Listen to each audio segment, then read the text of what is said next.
বাবা? কে বাবা? মিথ্যা কথা, আমি আপনার বাবা না, আপনি আমার ছেলে না, হারায় গেছে। অভিনয়ের জগতে তার পথচলা শুরু হয় ঢাকা থিয়েটারে যোগ দিয়ে। মঞ্চ নাটকে তার উল্লেখযোগ্য কাজের মধ্যে রয়েছে শকুন্তলা, কীর্তনখোলা, ফণিমনসা ইত্যাদি। টেলিভিশন নাটকে সংসপ্তক নাটকের কান কাটা রমজান চরিত্রটি তাকে ব্যাপক জনপ্রিয়তা এনে দিয়েছিল। তাই আমি তোমার রমজান ভাই কই? ভাইতে কি আর মন ভরে ফজর আলী ভাই?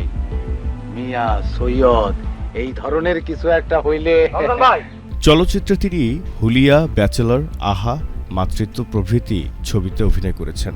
মাতৃত্ব চলচ্চিত্রে অভিনয়ের জন্য তিনি পেয়েছিলেন জাতীয় চলচ্চিত্র পুরস্কার।